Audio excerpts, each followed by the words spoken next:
नमस्कार, मैं अमित कुमार और आप देख रहे हैं सिटी बिग न्यूज़। भाई, विदेश में जाकर रहना और काम करना किसे अच्छा नहीं लगता, लेकिन कुछ लोग लोगों के इस सपनों का जो है फ़ायदा उठाते हैं, मिसयूज़ करते हैं और करते हैं बहुत बड़े बड़े स्कैम। इसी तरह का एक स्कैम उजागर करने के लिए एक पीड़ित हमारे साथ मौजूद हैं। आइए उनसे उनका परिचय जानते हैं और जानते हैं क्या है ये पूरा मामला। वैसे तो आपने टाइटल में पढ़ लिया कि करीब 2 करोड़ के आसपास इस ग्रुप ने जो है लोगों के सपनों के साथ खिलवाड़ करके स्कैम किया है। तो आइए इनसे जानते हैं। सर नमस्कार, सबसे पहले तो स्वागत करूंगा आपका सिटी बिग न्यूज़ चैनल पर। Sir thank you so much, आपने हमें यहाँ पर इनवाइट किया और हमारी इस न्यूज़ को आगे फैलाने के लिए हमारा शो किया। उसके लिए मैं सिटी बिग न्यूज़ का तहे दिल से धन्यवाद करता हूँ। Myself advocate Dinesh Punia ji, किस तरह का स्कैम जो है आज आप उजागर करने वाले हैं हमारे दर्शकों के साथ? सर मैं आज आपके सामने, आपके दर्शकों के सामने एक हरियाणा के अंदर वीज़ा कंसल्टेंसी के द्वारा मिनिमम एस्टिमेटेड कम से कम 2 करोड़ रुपए का जो स्कैम है वो मैं आपके सामने उजागर करने वाला हूँ। अगर स्कैम की बात की जाए तो किस तरीके का स्कैम है, किस चीज़ का ये स्कैम है? सर ये फेक वीज़ा देने के मामले में बहुत बड़ा स्कैम है। अब मैं आपको इसका स्टेप बाय स्टेप बताऊंगा कि किस तरह इन्होंने लोगों को बेवकूफ़ बनाया और किस तरह इन्होंने लोगों को अपने झांसे में लिया। जैसा कि कुरुक्षेत्र के अंदर एक्सपर्ट वीज़ा कंसल्टेंसी के नाम से इन्होंने अपना ऑफिस खोला सेक्टर 10 के अंदर। तो इन्होंने अपनी इंक्वायरियाँ डालनी स्टार्ट करी फेसबुक पर सोशल मीडिया पर। तो उसके बाद क्या हुआ, इनसे साथ लोग जुड़ते गए। इन्होंने लोगों को ऑफर दिया बिल्कुल थोड़े पैसे के अंदर Singapore, Dubai, Oman, Saudi Arabia, in country का वीज़ा देने के लिए। तो उसके माध्यम से लोग इनसे जुड़ते गए ऑल ओवर इंडिया। इनके पास इंक्वायरी आई, बंदों ने इनका ऑफिस विजिट किया। इनका सबसे पहला स्टेप था कि स्टार्टिंग में थोड़े थोड़े पैसे किस तरीके से खाए जाएं। इनका टाइप था कुछ मेडिकल लैब्स के साथ। चंडीगढ़ के अंदर सेक्टर 33D के अंदर क्लासिक लैब के साथ इन्होंने टाइप किया हुआ था। दिल्ली के अंदर एक लैब के साथ टाइप किया हुआ था, क्योंकि जो उस साइड के, नॉर्थ साइड के, साउथ साइड के जो स्टेट वाइज बंदे थे वो उधर चले जाते, नॉर्थ वाले इस साइड चले जाते मेडिकल के लिए। जो मेडिकल एक आम लैब के अंदर जो अच्छी लैबें हैं, जैसे अपने हिसार में भी हैं, अगर वो मेडिकल की जो लिस्ट है वो यहाँ पे करवाएं तो मिनिमम से मिनिमम मैक्सिमम 1500 रुपये में वो सारे मेडिकल हो जाते हैं।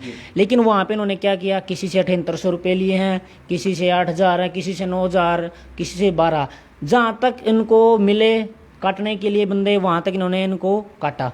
अरे बाप रे, मतलब 8-8 हज़ार रुपये, जो 1500 रुपये तक का टेस्ट था उसके 8-8 हज़ार रुपये उन्होंने चार्ज किए इन्होंने 8, 10, 12, 15 ऐसे। तो उसके बाद कोई पेमेंट की स्लिप नहीं। उनसे बोले कि मैम पेमेंट की स्लिप, बोली नहीं अपने कंसल्टेंसी वालों से बात करो, हमने वहाँ ऑलरेडी बोल रखा है, उन्होंने हमें ऑलरेडी बोल रखा है इतने लगेंगे। अगर पेमेंट मोड की बात की जाए तो क्या ऑनलाइन ट्रांसफ़र नहीं लेते थे वो?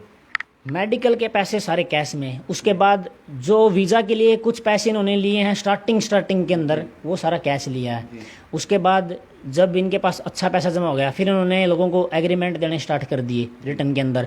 कुछ ट्रांजैक्शन इन्होंने लोगों से अकाउंट में भी ली है, क्योंकि हमारे पास अभी ऑल ओवर इंडिया से बंदे जुड़ रहे हैं। वो प्रूफ मुझको मेरी फेसबुक पर टैग कर रहे हैं।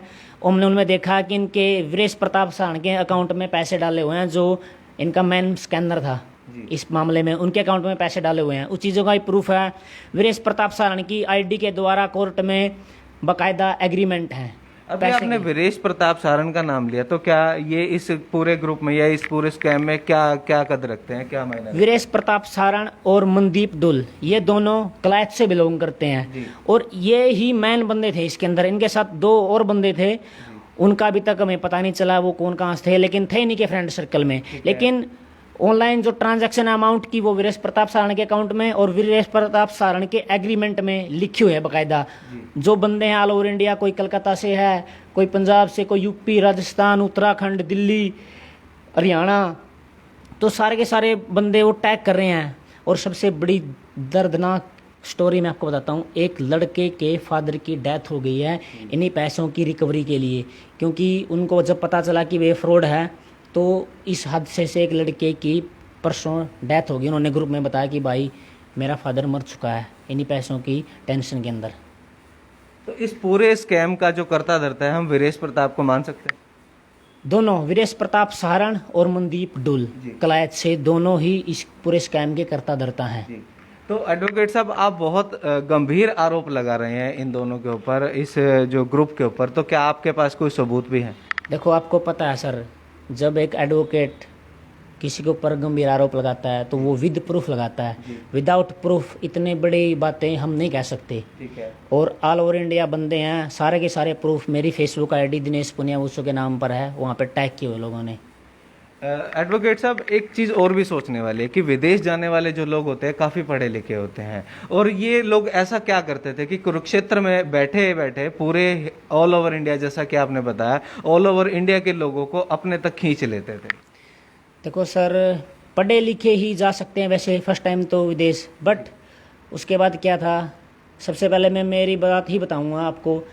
मेरे को तो इन पे पूरा स्टार्टिंग से डाउट था। जब मेरे फ्रेंड्स ने बताया कि बोले भाई सस्ते में वीज़ा दे रहे हैं, माँ भाई बड़े बुजुर्ग कह गए हैं महंगा रोआ एक बार, सस्ता रोआ बार बार। माँ भाई ये सस्ता लालच में देगा, पैसे ऐंठेंगे लोगों से, उसके बाद ये भागेंगे, तो प्लीज़ इन्वॉल्व मत हो। उन्होंने नहीं चलो देखते हैं।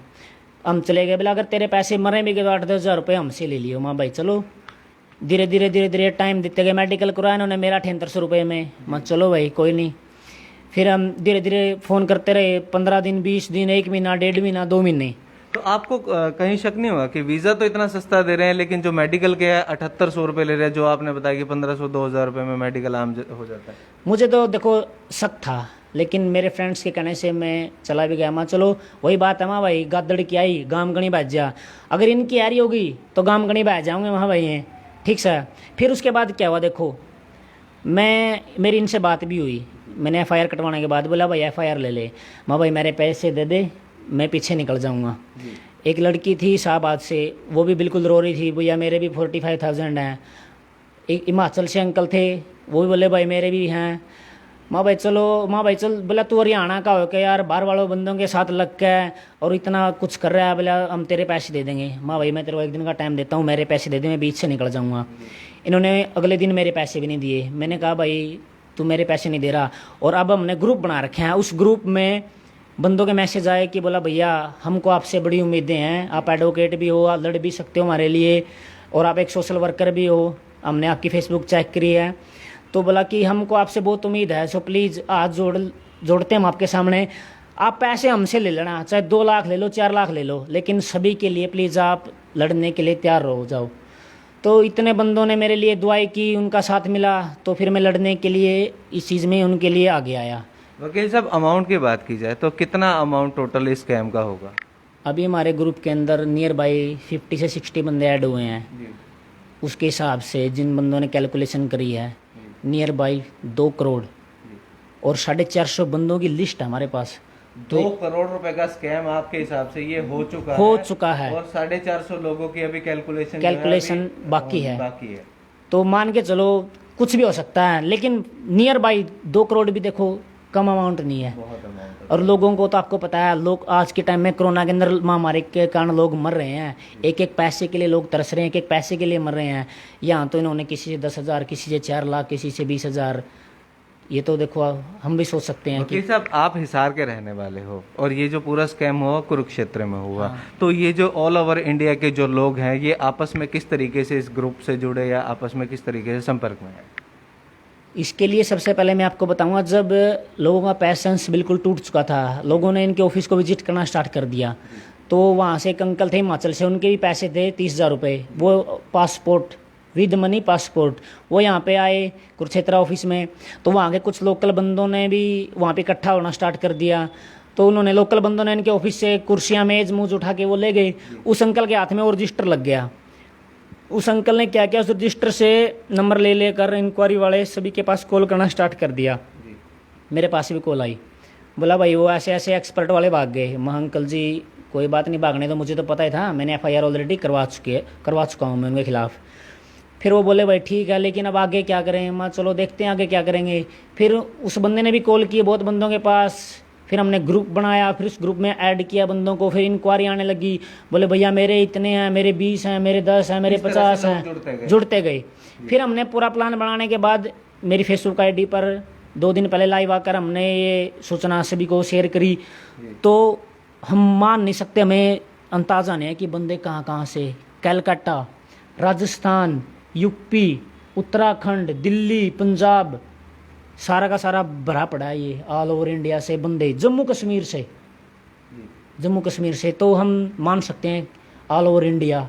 अभी 400 450 में से अभी 50-60 बंदे ही यहाँ से निकल के आए हैं, तो 450 में तो मान के चलो कहाँ कहाँ से निकल के आएंगे।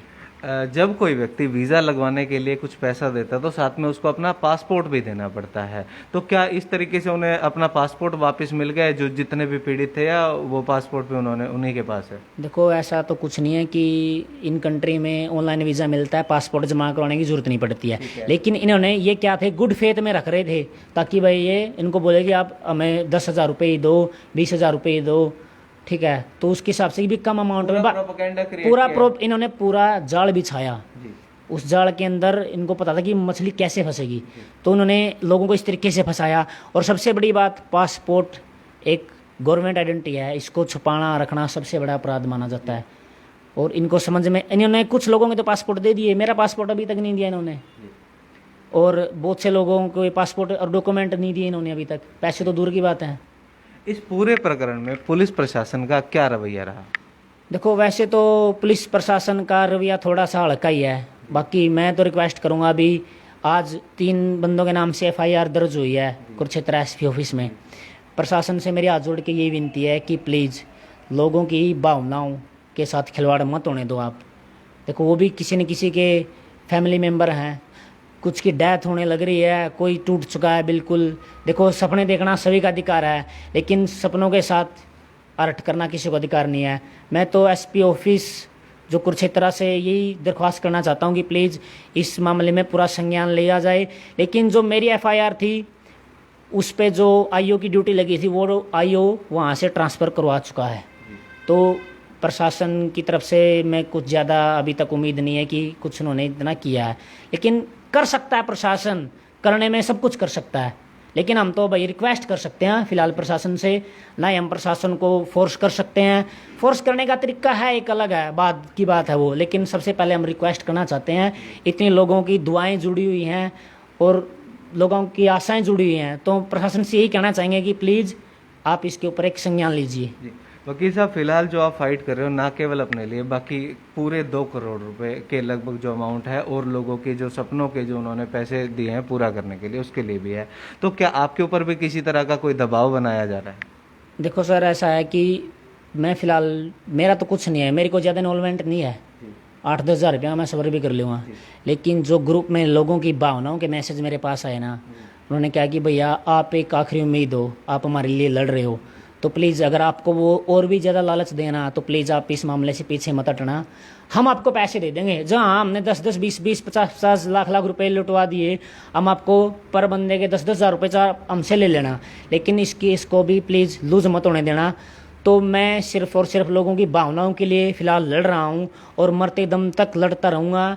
मुझे कुछ धमकियाँ मिली हैं उनकी तरफ से, बोला तेरी लोकेशन भेज दे, ये वो कुछ आपको पता है आज के टाइम में अगर 4 बंदे कोई बंदा रख रहा है तो वो अपने आप को तुर्मखा समझता है कि भाई मैं सबसे बड़ा गुंडा हूँ, ठीक है। लेकिन वही बात है, कानून से बड़ा गुंडा कोई नहीं है, और भाई हर बंदे की नज़र में अपने से बड़ा गुंडा भी कोई नहीं है। चलो भगवान ना करे भविष्य में अगर आपके साथ कुछ ऊंच नीच हो जाती है तब उसका जिम्मेदार किसे मानेंगे? अगर मेरे साथ इस मामले के दौरान कुछ हो गया, कोई हमला हो गया, कुछ चोट-फेट मेरे को अगर वो मरवाते हैं कहीं से, तो उनके जिम्मेवार भी वही हैं, क्योंकि मेरी पर्सनल किसी के साथ कोई दुश्मनी नहीं है। अंत में चलते चलते उस फर्म का एक बार नाम और उन व्यक्तियों का नाम दोबारा बता दें। एक्सपर्ट वीज़ा कंसल्टेंसी के नाम से, और वीरेश प्रताप सारण कलैत से, मनदीप डुल फ्रॉम कलैत से। उनका पूरा एड्रेस, आधार कार्ड, सब कुछ सोशल मीडिया पे लोगों ने वायरल कर दिया ऑलरेडी, उनके गाड़ी का नंबर तक, सब कुछ।